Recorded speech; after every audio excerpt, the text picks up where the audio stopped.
ভারতে মহানবী সাল্লাল্লাহু আলাইহি ওয়াসাল্লামকে নিয়ে কটূক্তির প্রতিবাদে মধুপুরে বিক্ষোভ মিছিল ও সমাবেশ অনুষ্ঠিত। মধুপুর থেকে আব্দুর হামিদের তথ্যচিত্রে বিস্তারিত। ভারতে হিন্দু পুরোহিত রামগিরি মহারাজ কর্তৃক মহানবী হযরত মুহাম্মদ সাল্লাল্লাহু আলাইহি ওয়াসাল্লামকে নিয়ে কটূক্তি ও ধর্মীয় অনুভূতিতে আঘাত ও বিজেপি নেতা নীতেশ নারায়ণ সমর্থক করার প্রতিবাদে টাঙ্গাইলের মধুপুরে ছাত্র সমাজ ও সর্বস্তরের মুসলিমদের আয়োজনে বিক্ষোভ মিছিল ও সমাবেশ অনুষ্ঠিত হয়েছে। রবিবার 19 সেপ্টেম্বর বিকালে মধুপুর রানী ভবানী মডেল সরকারি উচ্চ বিদ্যালয়ের মাঠ থেকে বিক্ষোভ মিছিল শুরু হয়। মিছিলটি শহরের প্রধান সড়ক প্রদক্ষিণ করে মধুপুর বাসস্ট্যান্ডের কাছে নতুন ব্রিজের উপর এসে শেষ হয়।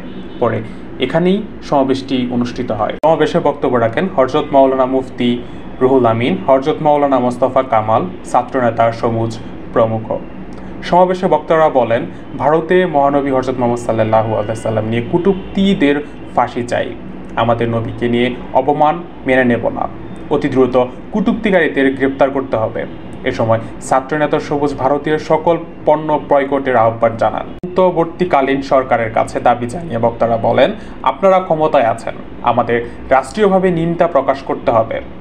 ভারতের বিরুদ্ধে রাষ্ট্রীয়ভাবে প্রতিবাদ জানাতে হবে। পরে মুসলিমদের শান্তি কামনায় মোনাজাত করে শেষ করে কর্মসূচিটি। আল্লাহ সাল্লাল্লাহু আলাইহি ওয়াসাল্লামের অপমান করা হবে, আমরা মেনে নেব না। ইসলামকে আঘাত করে আছে ইতিপূর্বেও নূপুর শর্মা এবং নবীন কুমার জিন্দাল আমাদের নবী সাল্লাল্লাহু আলাইহি ওয়াসাল্লামকে নিয়ে আমরা এই সমস্ত কটূক্তির বিচার করেই ছাড়ব ইনশাআল্লাহ।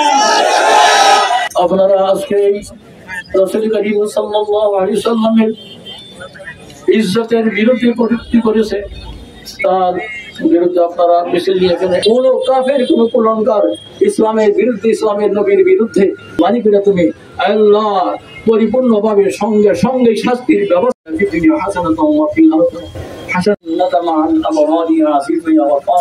আলহামদুলিল্লাহি রাব্বিল আলামিন।